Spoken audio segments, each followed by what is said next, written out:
Primeira aos Tessalonicenses, no capítulo 5, o versículo 17. É um versículo bem curtinho.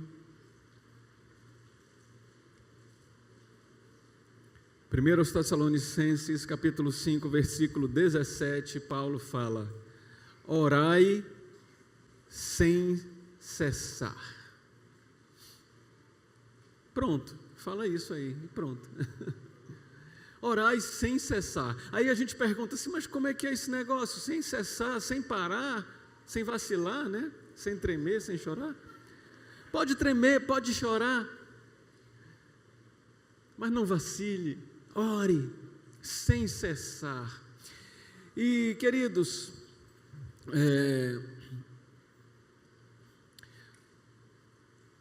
uma das formas de oração, e a forma mais gostosa para mim, pelo menos, é a adoração.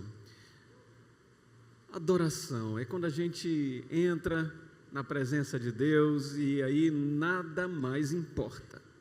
Mas é nada mais mesmo, sabe? Nada mais mesmo. Não tem mais preocupação nenhuma com contas a pagar, com o filho, com o marido, com a esposa, com o casamento que ainda não chegou, né? Com o dia de amanhã, o dia de ontem. Não tem nada de preocupação. Adoração.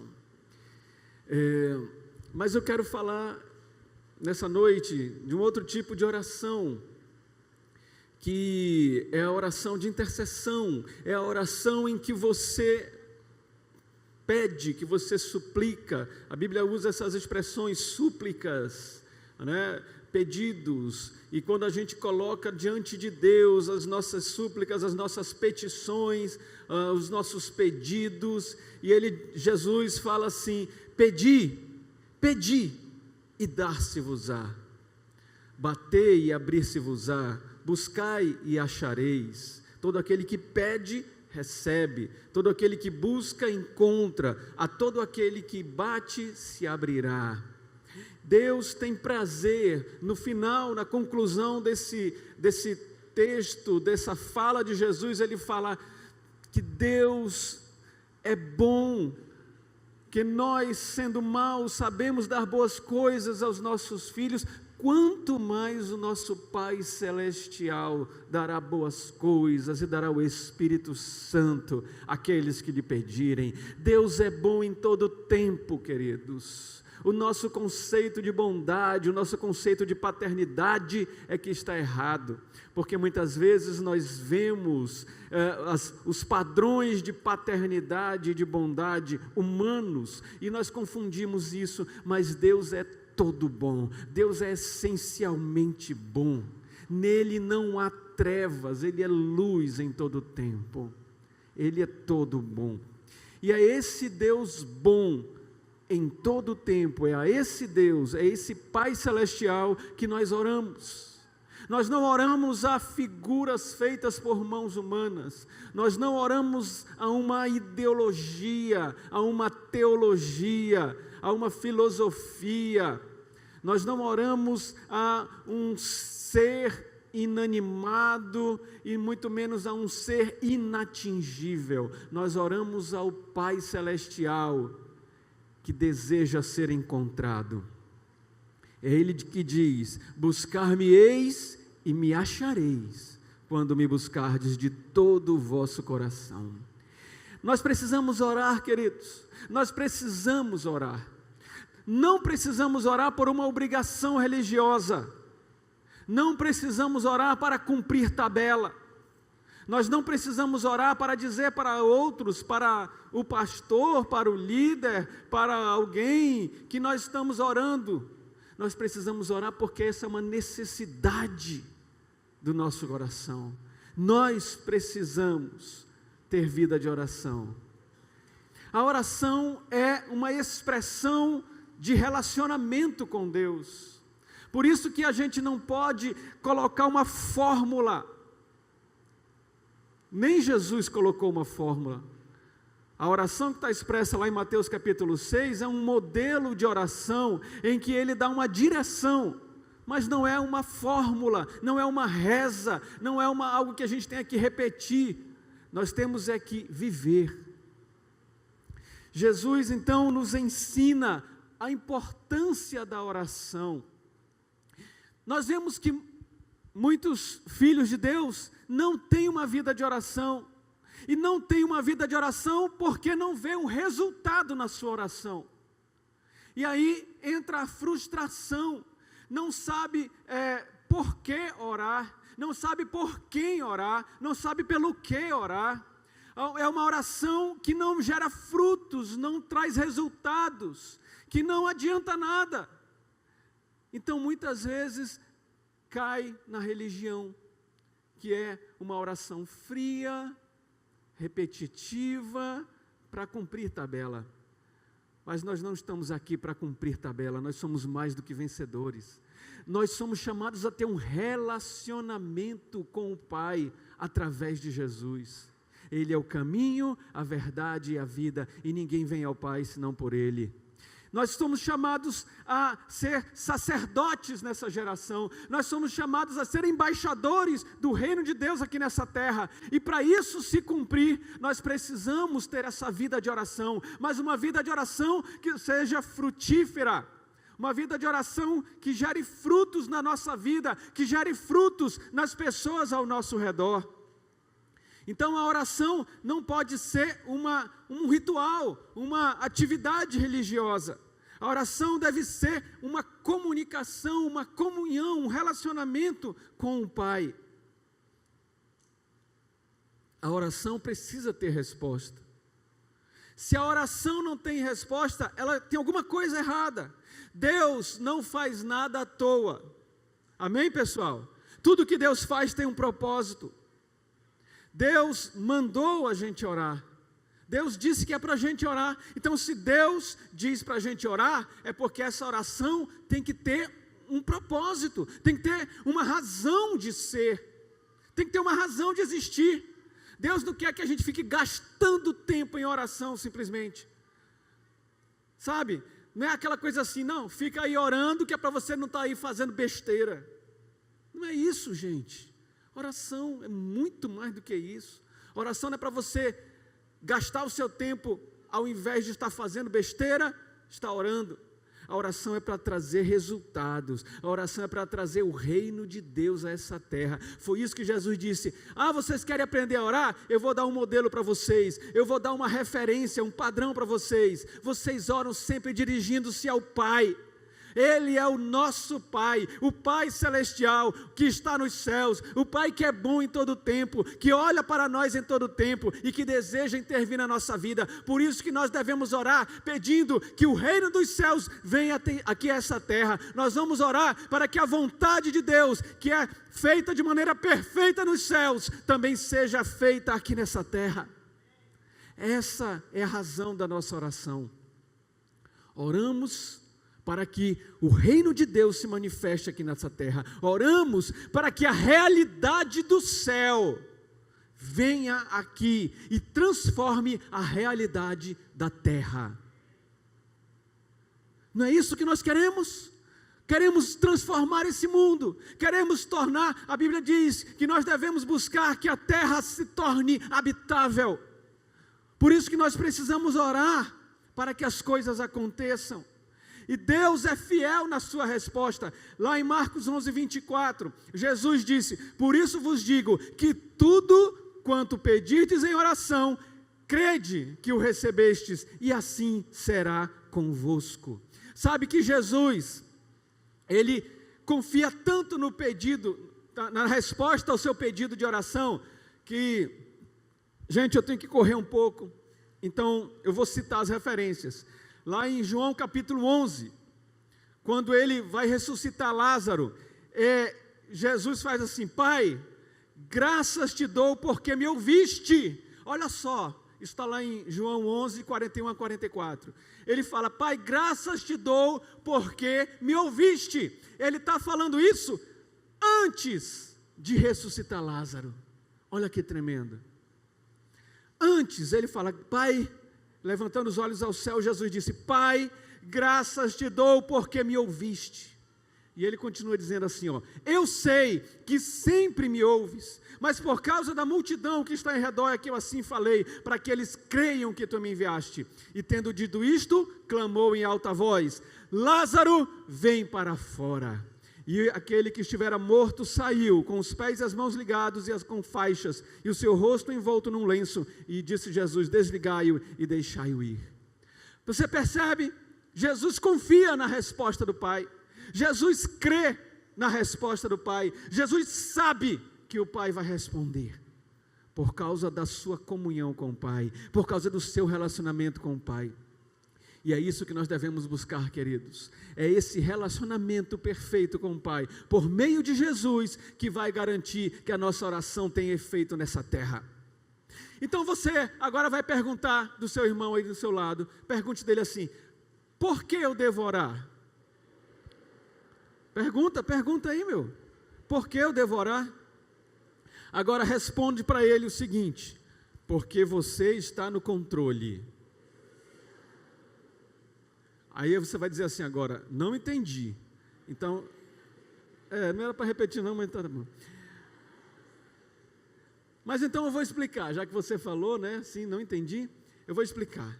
Quando Deus criou a terra, lá em Gênesis capítulo 1, Ele estabeleceu um decreto sobre o homem. Gênesis 1, 26, Deus diz assim: que o homem tenha domínio sobre a terra. O homem tenha agora um domínio sobre a terra. Sabe, gente, quando Deus fala, não é uma opinião.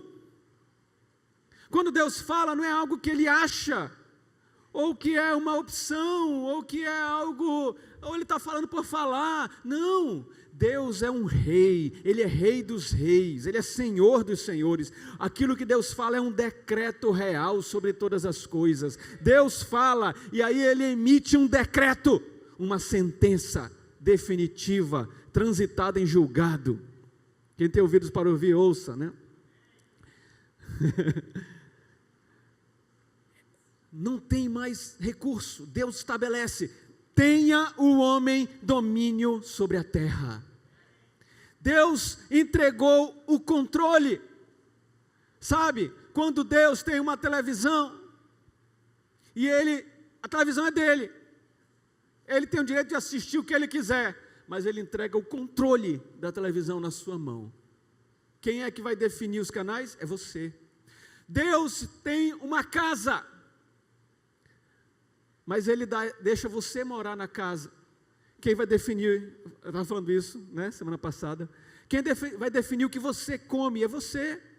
Quem vai definir o que você come? Imagina, foi o exemplo que eu dei, imagina assim, que você está morando alugado. Você está morando alugado. Então lá você vai botar a sua decoração, vai botar o móvel que você gosta, a cama que você gosta, você vai comer a comida que você prefere. Você tem o controle ali. Claro que esse controle não é absoluto. Tem alguns limites, você não vai poder quebrar a casa. Estão entendendo aqui?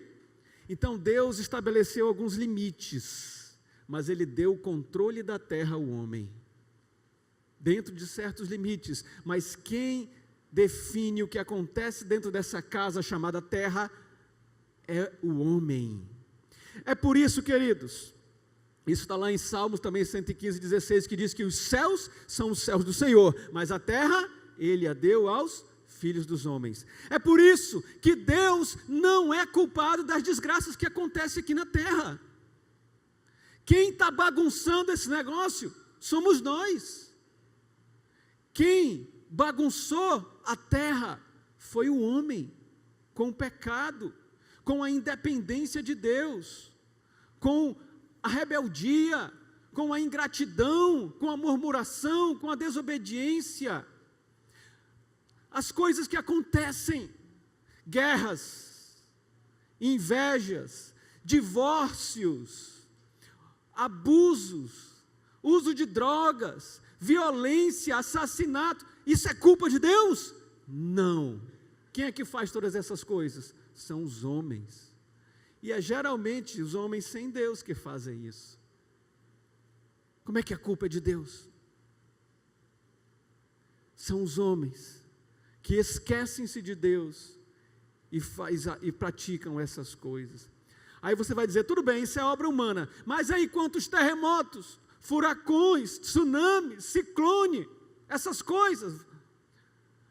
Gênesis 3, 17 e 18 diz que a terra recebeu uma maldição, a terra se tornou maldita por causa do pecado do homem. Está tudo escrito, queridos. Nós precisamos ler as Escrituras com a mente de Deus, renovar nossa mente. Deus não é culpado pelas coisas ruins que acontecem, porque Deus é bom em todo tempo. Então, Deus concedeu ao homem o controle dessa terra. Deus é soberano, e Ele concedeu isso, porque se não fosse assim, se Deus estivesse no controle de tudo, como às vezes a gente canta e prega, Deus não está no controle de tudo. Se Deus estivesse no controle de tudo, nós não precisaríamos orar. Não precisa orar. Então esse negócio de orar sem cessar, então esse negócio de Jesus disse, vocês têm que orar dessa forma. Lá em Lucas 18 ele conta uma parábola sobre a necessidade de orar em todo tempo e ser perseverante em oração. Aquela parábola do juiz iníquo. E várias outras passagens. Jesus disse, olha, essa casta só sai com jejum e oração. A Bíblia está cheia de oração, de comandos da parte de Deus para orar. Se Deus estivesse no controle de tudo, todas as coisas, nem precisaríamos orar. Na verdade, seria até contraditório orar. Já que Deus está no controle, não vai adiantar eu orar. Deus não está no controle, sabe por quê? Porque Ele fez o homem à sua imagem e semelhança, com a capacidade do livre arbítrio. O que é isso? Possibilidade de escolha. É isso que é livre-arbítrio. Nós podemos escolher usar uma roupa de manga curta, de manga comprida, usar uma roupa branca, preta, azul, verde, amarelo. Nós podemos escolher o que nós vamos comer, para onde nós vamos ir, o que nós vamos falar, para onde nós vamos olhar, a quem nós vamos ouvir. É ou não é, pessoal? Nós temos essa capacidade de escolha. Deus não controla cada detalhe. Ele deixou você morar nessa casa e deu a você autoridade. E aí sim, é por isso que nós precisamos orar. Precisamos orar porque nós precisamos da intervenção do céu aqui na terra. Nós precisamos da intervenção do reino de Deus aqui no nosso reino. Aqui na nossa colônia chamada terra. Nós precisamos pedir a intervenção de Deus. A oração então não é uma opção, a oração é uma necessidade do homem. Porque se nós não orarmos, o céu não vai intervir. Sabe, é como se você, voltando àquele exemplo da casa, você está morando alugado, e aí de repente tem um problema na instalação hidráulica, e tem um vazamento. Você pode resolver sozinho, mas se você sabe que o dono pode resolver, você chama para que ele resolva. Se você não chamar o dono, você que vai ter que se virar, você que vai ter que resolver sozinho. E é assim que nós estamos vivendo aqui na terra. Nós, homens, seres humanos, estamos nos virando, e muito mal, por sinal. Mas não precisa ser assim. Você entende agora por que nós precisamos orar? Porque Deus está desejoso de intervir na nossa história. Deus deseja intervir na sua causa. Deus deseja mudar a sua história. Mas você precisa pedir. Você precisa clamar por Ele. Você precisa chamar por Ele. Isso é que é oração. Pai, vem, intervém na minha causa, intervém na minha história, transforma essa nação, muda a história de corrupção da nossa nação. Amém, pessoal? Muda a história de desgraças, de divórcios. Vamos clamar a Deus por essas coisas, queridos. Não podemos, sabe, as coisas que acontecem, elas são resultado, elas são da vontade, não de Deus, mas dos homens. Não é a vontade permissiva de Deus, é a vontade permissiva do homem. Porque o homem permite, porque o homem se omite, e nós como igreja que temos ou deveríamos ter a consciência dessas coisas, nós temos a responsabilidade de mudar a nossa história. Nós não podemos assistir passivamente as coisas acontecerem. Tudo uma desgraça, doenças, corrupção, violência, tudo quanto é desgraça acontecendo, e a gente assistindo de braços cruzados e ainda culpando a Deus. Nós precisamos mudar isso. Nós precisamos mudar a nossa história, nós precisamos mudar a história da nossa nação, nós precisamos mudar a história das nações. Esse é o nosso chamado. Por isso que Jesus disse: ide e fazei discípulos de todas as nações. Nós precisamos ir. O chamado não é tragam as pessoas, o chamado é vão vocês até elas, vão até elas, levem o meu reino. O reino de Deus não está ali nem acolá, o reino de Deus está dentro de vós. Nós precisamos ir, nós precisamos levar o reino, e por isso nós precisamos interceder. Intercessão. Deus concedeu essa autoridade ao homem, e quando Deus fez isso, queridos, Deus então, sabe o que Ele fez? Ele nos deu o privilégio de sermos cooperadores para os propósitos dEle sobre a terra.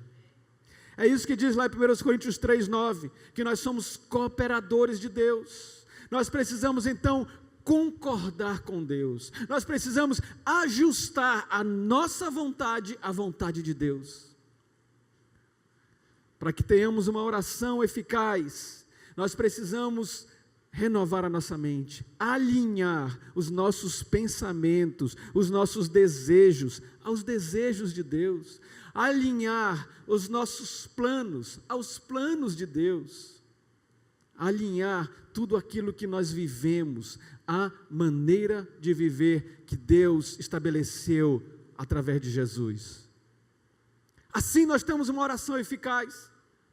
Quando nós temos a mente de Cristo, que nos está destinada, conforme a palavra de Deus nos diz em 1 Coríntios, nós temos a mente de Cristo. Nós precisamos então fazer da nossa vontade a vontade dEle, para trazer a vontade dEle aqui para a terra.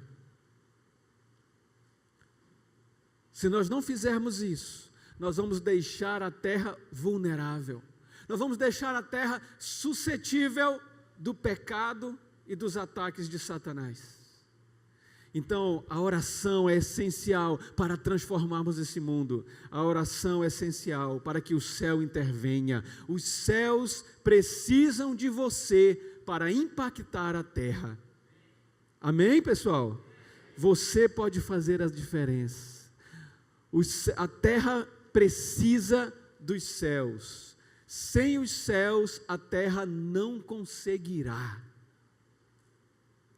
Mas sem você e eu orando, o céu não poderá. Anotou essa? É verdade.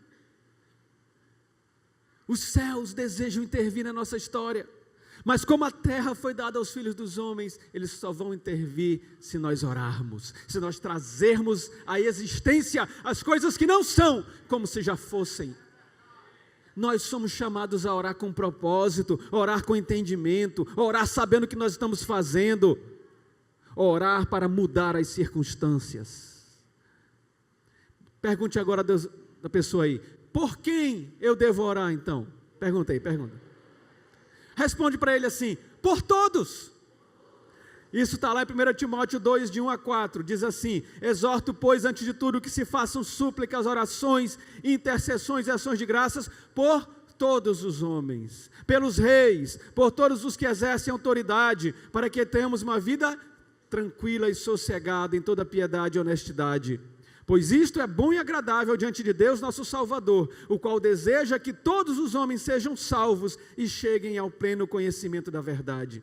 Nós precisamos orar pelas nossas autoridades, está escrito aqui, orar pelo nosso presidente, orar pelos nossos deputados e senadores, orar pelo nosso governador, pelos deputados estaduais, pelo prefeito, pelos vereadores.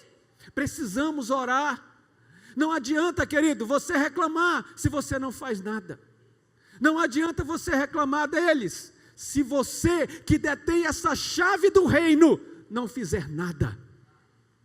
A chave está nas suas mãos. Jesus disse, eu te darei as chaves do reino dos céus.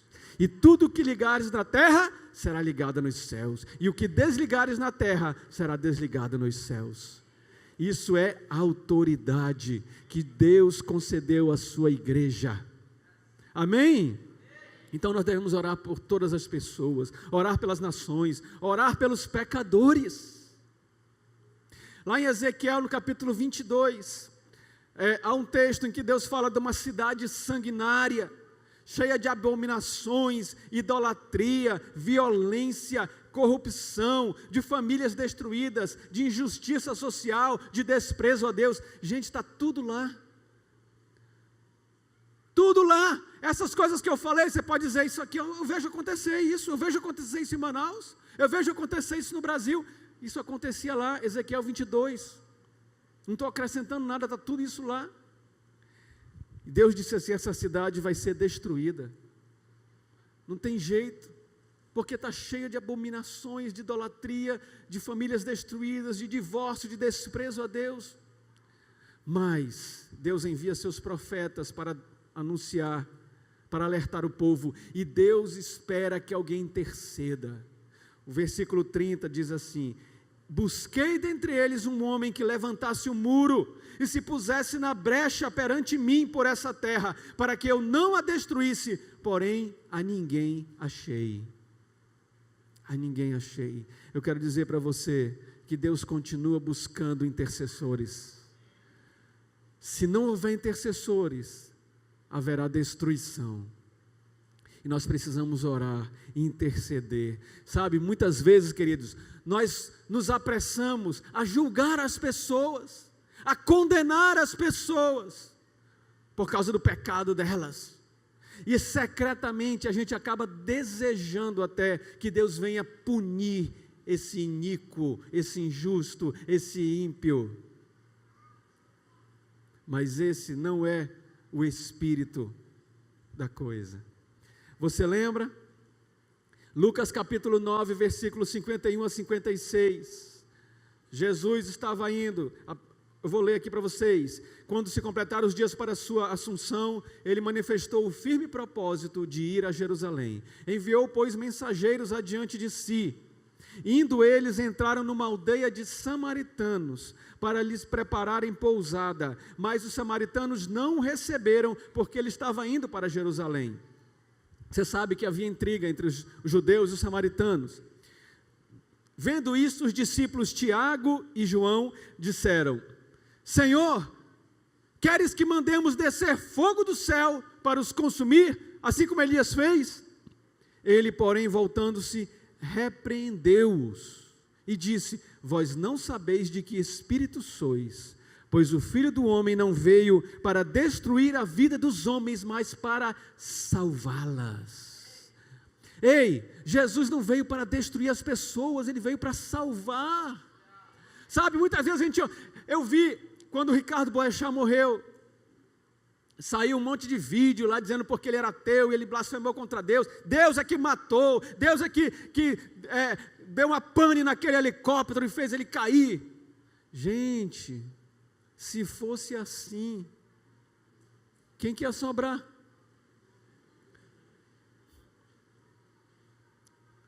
Será que nenhum de nós nunca blasfemou contra Deus, nunca foi desobediente?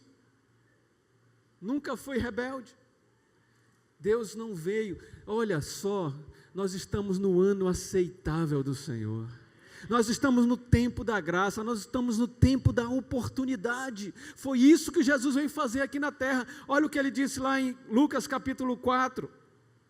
O Espírito, ele leu a passagem, Jesus pegou lá na sinagoga e leu a passagem de Isaías que estava escrito: o Espírito do Senhor está sobre mim, pelo que me ungiu para anunciar as boas novas aos pobres, enviou-me para proclamar libertação aos cativos e restauração da vista aos cegos, para pôr em liberdade os oprimidos e para anunciar o ano aceitável do Senhor. Ele fechou o livro, devolveu o assistente e sentou-se. Os olhos de todos estavam fitos nele na sinagoga. E então ele disse: hoje se cumpriu essas escrituras aos vossos ouvidos. Hoje se cumpriu. Esse é o tempo chamado hoje. Esse é o tempo do ano aceitável do Senhor. Ei, Jesus veio para salvar os homens, não para destruí-los.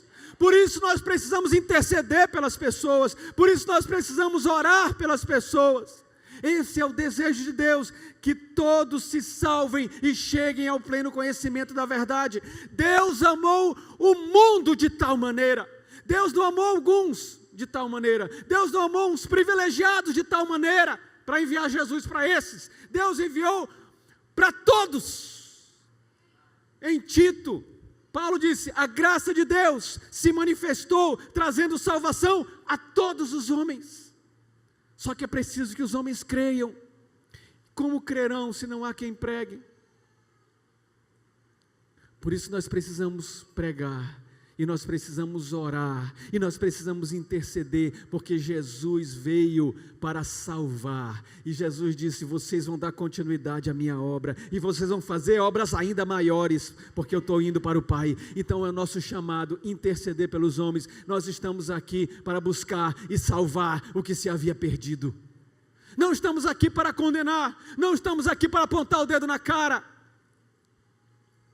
nós estamos aqui para proclamar liberdade aos cativos, para dizer: ei, você pode ser livre, porque se o Filho vos libertar, verdadeiramente sereis livres.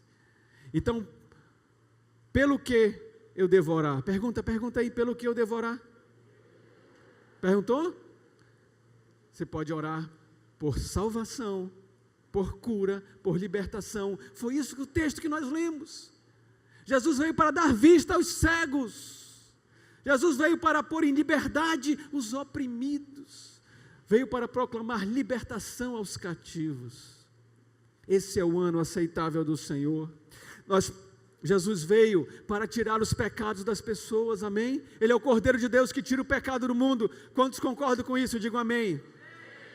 Mas o mesmo Jesus que veio para tirar os pecados das pessoas, é o mesmo Jesus que veio para curar de toda enfermidade. Verdadeiramente Ele tomou sobre si as nossas dores e as nossas enfermidades levou sobre si. O castigo que nos traz a paz estava sobre Ele, e pelas suas pisaduras nós fomos sarados.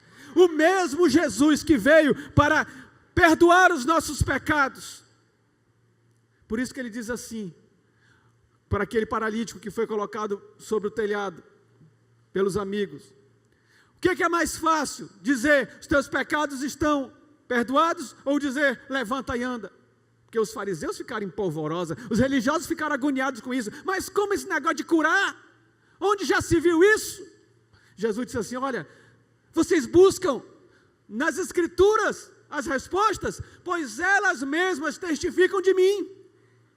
E essas são as escrituras que mostram que o mesmo Jesus que veio para salvar e perdoar os pecados, é o Jesus que veio para curar e tirar as nossas dores e enfermidades. Deus não manda a enfermidade sobre você, a enfermidade não vem de Deus. A obra do Messias é tirar a enfermidade, queridos. Você vê Jesus colocando enfermidade sobre alguém, chegando assim: olha, você está muito orgulhoso, pega um câncer. Você é um soberbo, toma AIDS. Você vê isso? Ao contrário, Jesus curou, e curou inclusive aqueles que a gente diz assim, esses ingratos. Lembra dos leprosos? 10 foram curados, só um veio agradecer. O que Jesus fez? Mandou de volta a doença? Não, porque Ele veio para trazer cura. não para trazer doença. Jesus veio para libertar os cativos. Ele veio para libertar de toda opressão maligna. Ele é o mesmo que cura, que salva, que liberta. Batiza no Espírito Santo também, né? Para a gente completar Jesus, Ele só faz coisas boas. E nós como igreja somos chamados a completar a obra dEle aqui nessa terra. A dar continuidade na obra dEle nessa terra. Para que todos sejam alcançados. Fique de pé agora.